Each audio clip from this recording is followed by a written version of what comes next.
Isang mapayapang hapon Pilipinas, ito po ang inyong balerina ng bayan, Lisa Makuha, na bumabati sa lahat ng nakikinig sa DZRH at sa lahat ng nanonood sa RHTV, lalong-lalo na sa ating mga kasamahang alagad ng sining at kultura sa buong bansa. Patuloy po tayo sa pagbibigay parangal sa mga itinuturing na haligi ng sining sa Pilipinas na hindi man nabigyan ng titulong national artist ay kinikilala naman dahil sa kanilang mga nayambag sa ating arts and culture heritage. At sa hapong ito, magbabalik tanaw tayo sa buhay at alaala ng isang dakilang kompositor na nag-iwan sa atin ng mahigit sa 100 katha at naging guro din ng ilan sa mga malalaking pangalan sa musikang Pilipino. Walang iba, kundi si Maestro Nicanor Abelardo. Isinilang noong ika-7 ng Pebrero 1893 sa San Miguel de Mayumo, Bulacan, si Nicanor Santa Ana Abelardo ay isang kompositor na sumulat ng mahigit sa 100 kundiman at nabuhay bago mag-ikalawang digmaang pandaigdig. Bata pa'y natuto na siyang tumugtog ng gitara, violin, piano at bandurya at sa edad na 8 taong gulang, naisulat niya ang kanyang unang komposisyon. Sa edad na 13, nagsimula siyang maging pianista sa mga saloon at cabaret sa Maynila. Samantalang 15 anyos naman nang maging guro sa musika sa San Ildefonso at sa San Miguel, Bulacan. Lahat ng ito ay nagampanan niya bago pa man nagkaroon ng formal na edukasyon sa musika. Pumasok siya sa UP Conservatory of Music noong 1916 at tumanggap ng Teacher's Certificate in Science and Composition noong 1921. Makaraan lang ang 3 taon, naatasan siyang maging pinuno ng Composition Department ng UP Conservatory. Bilang kompositor, nakilala si Abelardo para sa kanyang mga matulaing kundiman tulad ng Nasaan Ka Irog, Magbalik Kahirang at Himutok. Siya rin ang gumawa ng musika para sa University Anthem ng UP na UP Naming Mahal. Naisalin din ang kanyang mga komposisyon sa pelikula tulad ng Bituing Marikit na ginawa ng Sampaguita Pictures noong 1937. Nagtamo ng maraming parangal si Abelardo dahil sa kanyang musika, bukod pa sa scholarship sa ibang bansa. Higit pa rito'y hinatak niya ang maraming estudyante tungo sa bagong landas ng musika sa Pilipinas. Ilan sa mga ito ay naging tanyag din sa larangan ng musika gaya ni Antonio J. Molina, Edgardo Herrera, Lucino Sacramento, Antonio Benaventura at Hilarion Rubio. Nakatrabaho din niya ang mahuhusay na manunulat gaya ni Jose Corazon de Jesus at Servando de los Angeles at mga awit na gaya ni Jovita Fuentes at Atang de la Rama. Pumanaw si Nicanor Abelardo noong ika-21 ng Marso 1934 sa edad na 41 bilang pagkilala sa kanyang husay at kontribusyon sa paglago ng musikang Pilipino. Sa kanya ay pinangalan ng pangunahing tanghalan ng Cultural Center of the Philippines. Sumasaludo ang Art to Art sa dakilang alagad ng musikang Pilipino na si Maestro Nicanor Abelardo. Kasama po natin para bigyang parangal si Maestro Nicanor Abelardo, ang University Professor Emeritus at Chairman ng Composition and Theory Department ng UP College of Music, si Dr. Ramon Santos. Magandang hapon, Dr. Santos, and welcome back to Art to Art. Maraming salamat.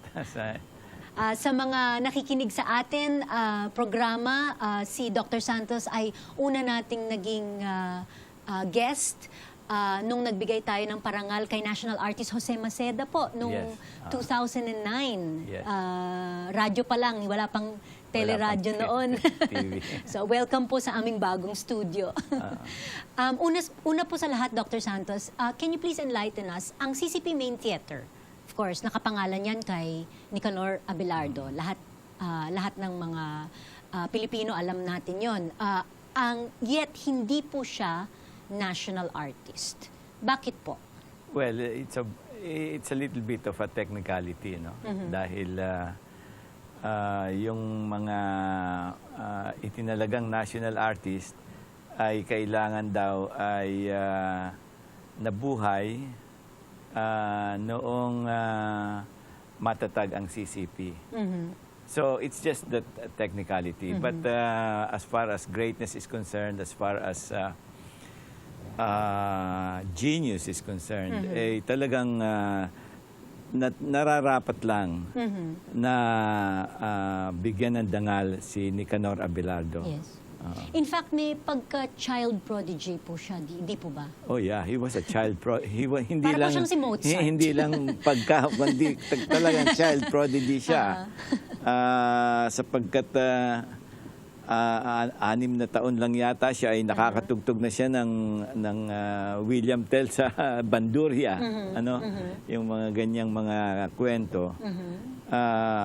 At nag-aral siya ng mga iba't ibang mga instrumento.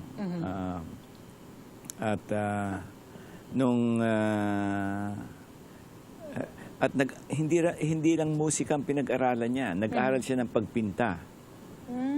At nag-aral din siya ng literature, ng poetry, ng drama. Pero nag-compose na siya, wala pa siyang formal na edukasyon sa musika. Oh yes. I think he was 6 years old when he composed his first work. No? So paano po nahubog ang talento niya? Well, Must be in the genes. oh, Galing po ba well, siya sa isang musical or artistic family? Yung parents po yes, niya of course. ay... Meron siyang mga tiyo na magaling sa musika. Ngunit ito'y parang isang isang kusa. Yung kusa niya. Para siyang naghahanap ng ever since, no? At ang musika ang parang naging daan kung saan ang kanyang pagkatao ay lumabas, no?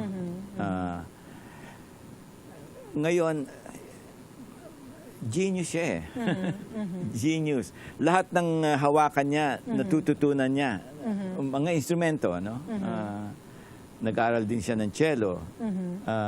Nag-aaral siya ng piano. Nag-aaral siya ng bandurya, ng violin. At natutunan niya lahat yun. No? Kaya, siguro genes nga, no? Ang masasabi mo na genes. But on top of that was his intensity.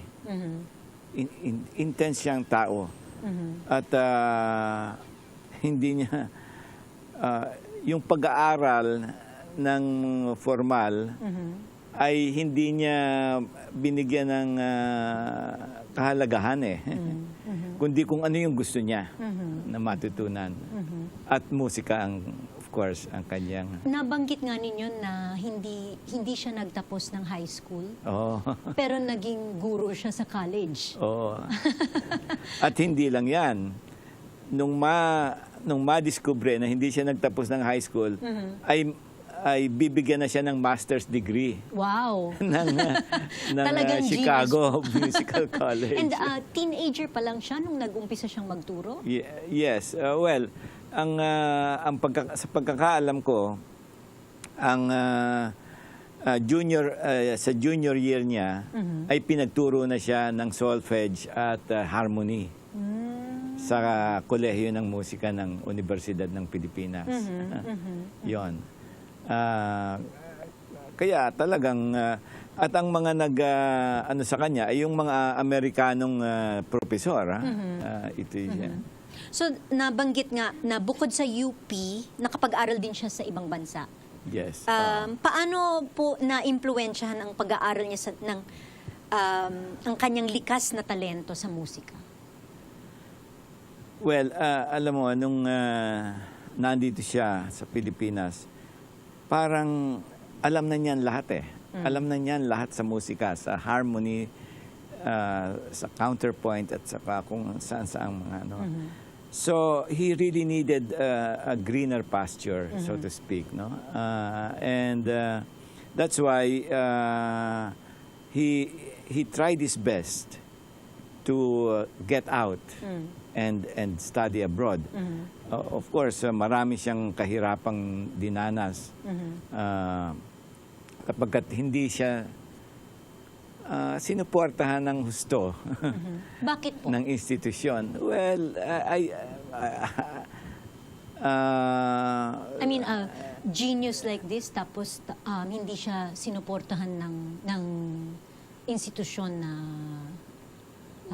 kung saan siya nagtatrabaho. well, I can only surmise from stories here and there na merong mga merong paligsahan ang nangyayari doon sa mga colleagues niya at saka sa kanya, no? Mga ganyan. Of course, Francisco Santiago was the director then of the conservatory. He was the first Filipino director of the UP Conservatory of Music. Ngunit, yun na nga, merong mga,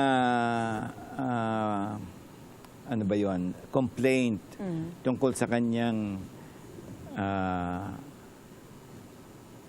pagtugtog sa cabaret, for example, no? Yung mga ganyan. At saka, syempre, kung ano, yung kanyang buhay ay hindi yung sasabihin mong talagang natatama sa lugar, no? Ganon. So yung mga ganong puna sa kanya, parang hindi tama yung pagtingin sa kanyang inaambag na musika. Ano? Oo. So, but anyway, he was able to study abroad at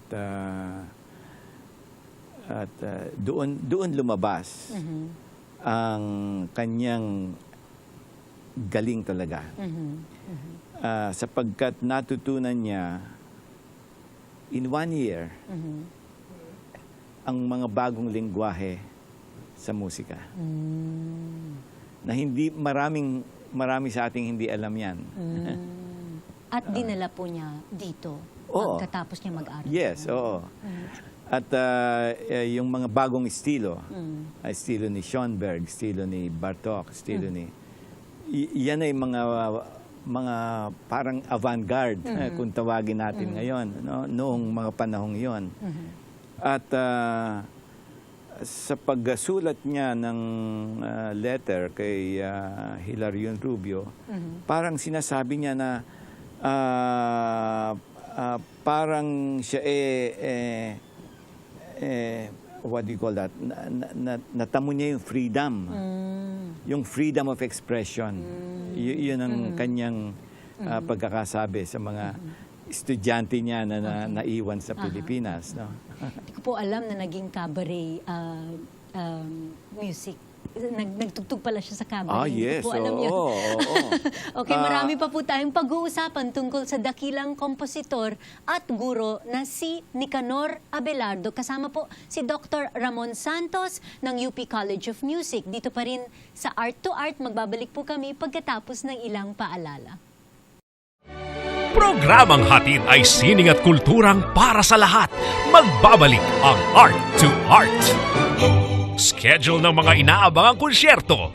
Update sa mga magagandang panoorin sa mga tanghalan at teatro. Narito na ang Art to Art Calendar.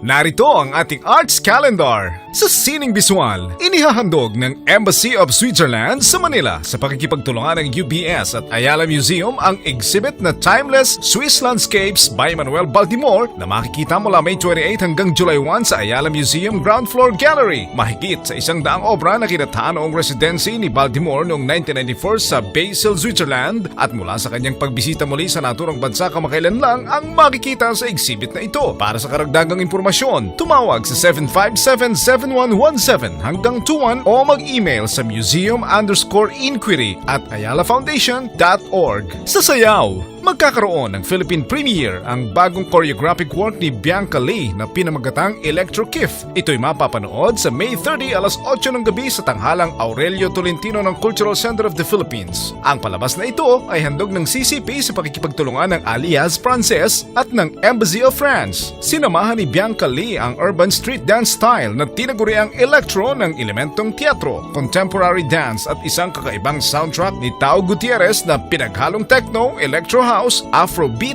at classical music. Tampok ang all-male cast na kinabibilangan ng 8 kabataang electro dancers. Para sa karagdagang impormasyon, tumawag sa CCP Ticket Office sa 832-3704. Sa disenyo, bilang pagdiriwang ng kanilang ika-8 anibersaryo, inihahandog ng LRI Design Plaza ang Lore and Ed Calma, an exhibit of new works. Sa kauna-unahang pagkakataon, makikita ang architectural work ni Ed Calma at ang mga eskultura ni Lore Calma. Tampok ang mga sculptural concept models na gawa sa metal glass at plaster at mga analysis drawings ng bawat gusali. Kabilang rito ang disenyo ng sariling bahay ni Ed Calma na binansagan niyang The Slice House, isang pribadong tirahan ng pamilyang Laude na tinawag namang The Edge House, at ang Agrarian Museum na matatagpuan sa Baler Aurora, Quezon. Makikita ang exhibit ng mga arkitekto hanggang June 9 sa LRI Design Plaza, 210 Nicanor Garcia Street, Bel Air 2, Makati.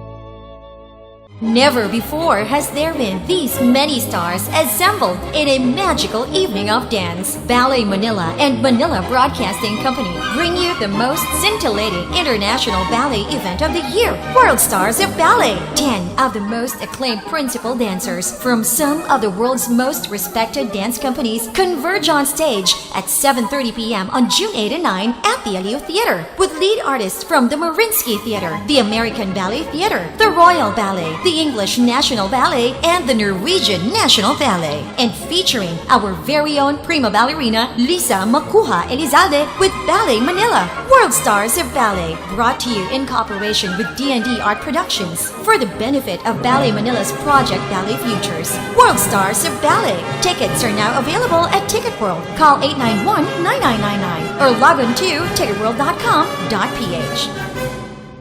Usapang sining at kultura para sa lahat.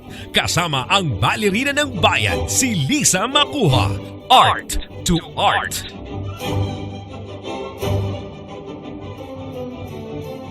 Kasama pa rin natin sa pagpaparangal kay Maestro Nicanor Abelardo si Dr. Ramon Santos, University Professor Emeritus ng UP College of Music at Executive Director ng UP Center of Ethnomusicology.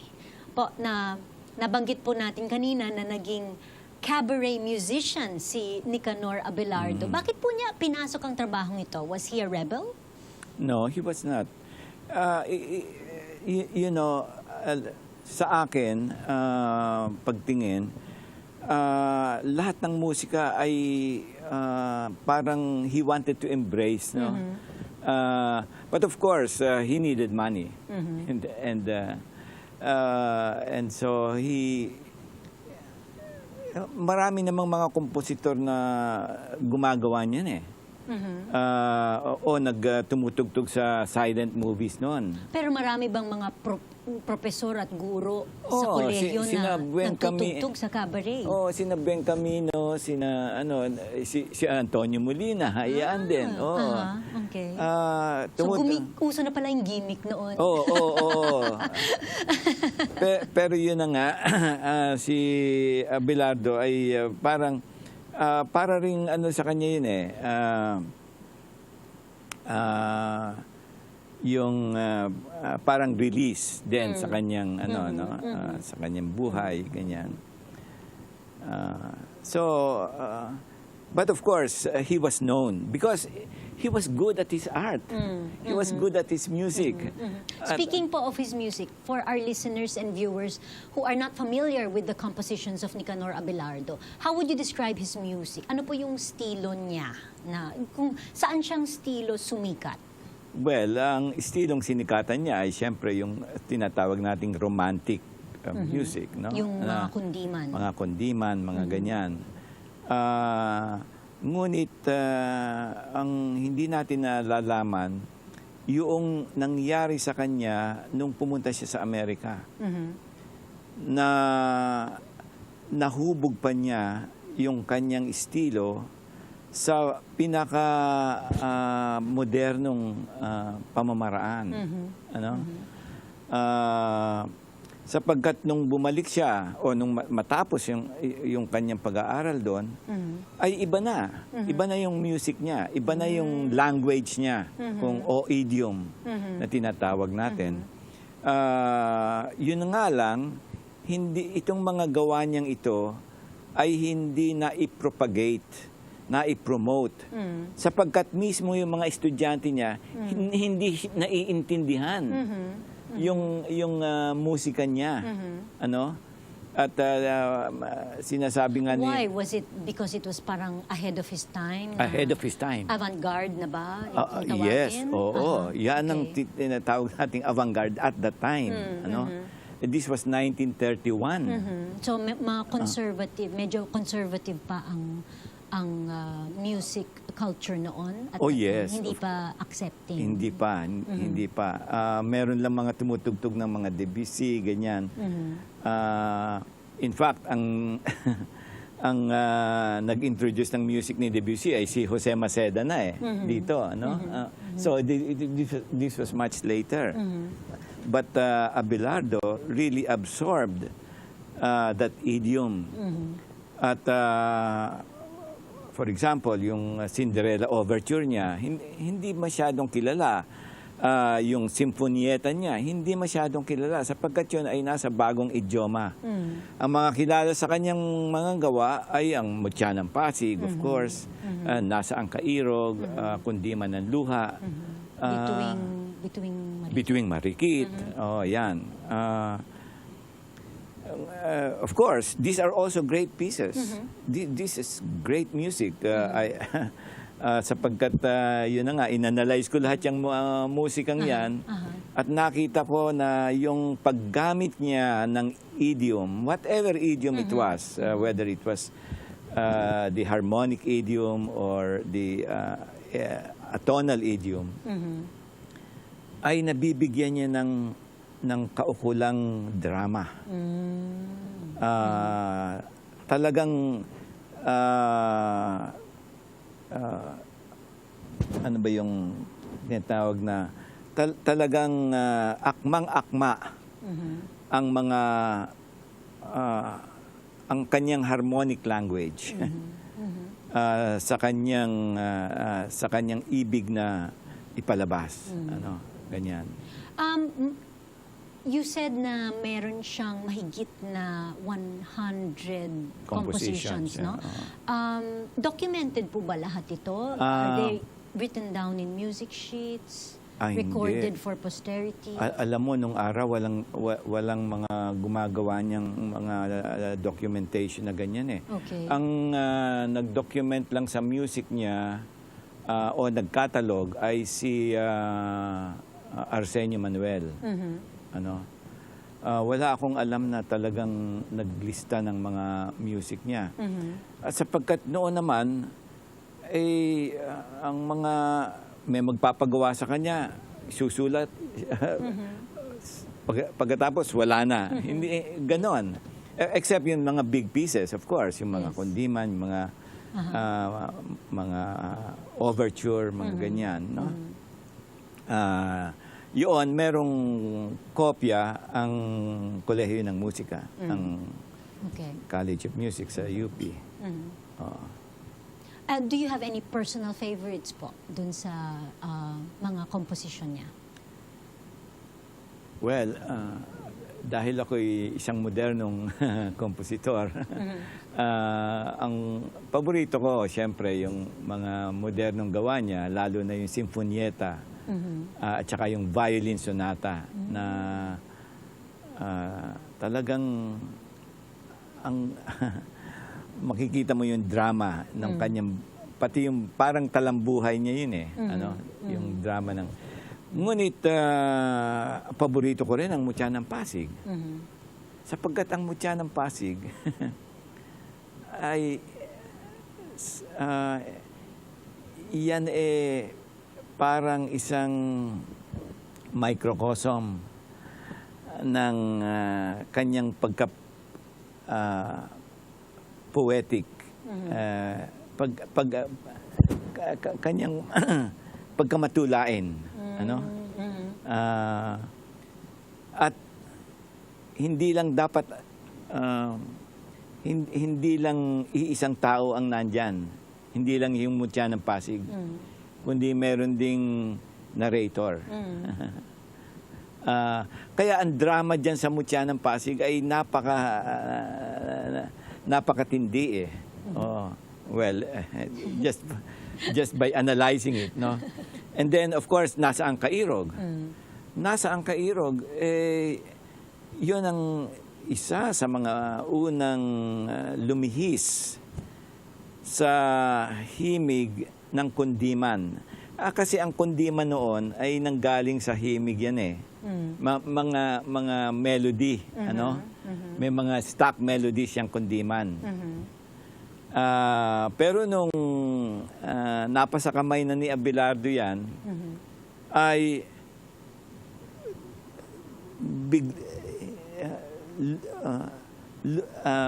ano ba yun?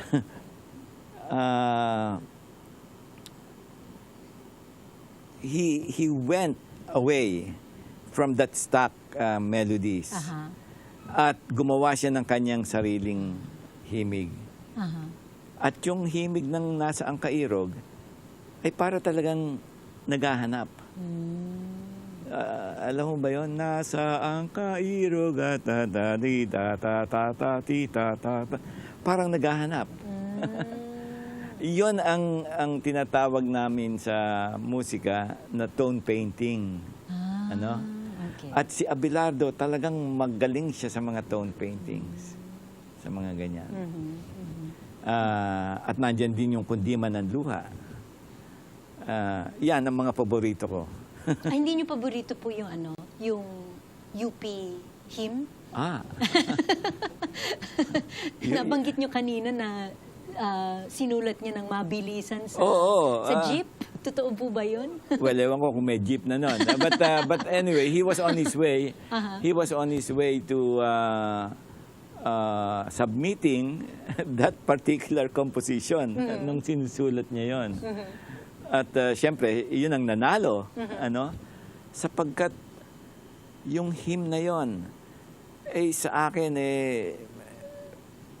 wala pang makakapares. Ano? Sa ganda, sa solemnity. Ano? Kaya, swerte ang UP. At nandun si Abelardo na sumulat ng isang hymn na talagang mas maganda pa sa national anthem natin. Okay. I'm sure maswerte din ang UP na naging guro nga siya sa UP Conservatory of Music. Yes. I'm sure marami po siyang mga naiambag na sa larangan ng music education. Sino-sino po ang mga estudyante niya na naging sikat na kompositor? Yan, si Antonino Benaventura, isa na yan. Si Hilarion Rubio, si Antonio Molina, naging estudyante rin niya. Yang ewan ko kung naging estudyante niya si Lucio San Pedro. Kasi yan si Lucio San Pedro, Felipe de Leon, the next generation na yan eh. Yes. Pero yung generation ni Antonina Benaventura, yan ang ano, at saka si Rodolfo Cornejo, yan ang mga naturuan ni Abelardo. Talagang naging estudyante niya ay mga national artists. Naging national artist din. National artist sa music. Ano po ang alam natin tungkol sa personal na buhay ni Nicanor Abelardo? Alam po natin na maaga siyang pumanaw, 41 Malungkot. years old, malungkot. Malungkot. I guess you could say that he lived fast and furious. Yes, in a way. Because he was really seeking his art. And at the same time, all the banalities of life was there. You know. He married a takilyera. Yung, alam mo yung takilyera? Yung nagtitinda ng ticket sa sine. Yon. Yun ang... Na hindi sumuporta sa kanya sa musika. Well, sumusuporta. Ngunit hindi yung... hindi naiintindihan ng ganap yung kaniyang ginagawa. Ano? Oo. Yung ganon. In fact, merong istorya na nitong 90th anniversary ba ng kanyang 90th anniversary niya ay natampok yung musika niya ng San Miguel Corporation yata o ng isang parang kinalendaryo ng ano. So nabigyan ng pera yung kanyang yung kanyang pamilya, ganyan. Ngayon yung mga anak ay sinabi ngayon na ayan, ngayon yung musika ng kanilang ama ay nagtatamo na ng konti sa lapi, ganyan. At sana ay mapatawad na siya ng kanyang asawa, ganon. But they are all both dead already, so ganon. But anyway, so it's more of the yung financial niya yun ang hindi maintindihan ng asawa niya because he was so caring, yung kanyang mga estudyante na nangangasera sa kanya, kumisan hindi niya sinisingil. Ganon. So he was a generous man na talagang he lived for his music. He lived for his music, Okay, thank you po for joining us this afternoon, Dr. Santos, at sana wag po kayong magsasawa sa pagbisita ninyo dito sa aming programa. Hindi. Okay. Hanggang sa susunod na linggo, samahan ninyo kami ulit dito sa Art to Art, kung saan ang usapang sining at kultura ay para sa lahat. Ito po ang inyong balerina ng bayan, Lisa Macuja, nagpupugay sa artistang Pilipino.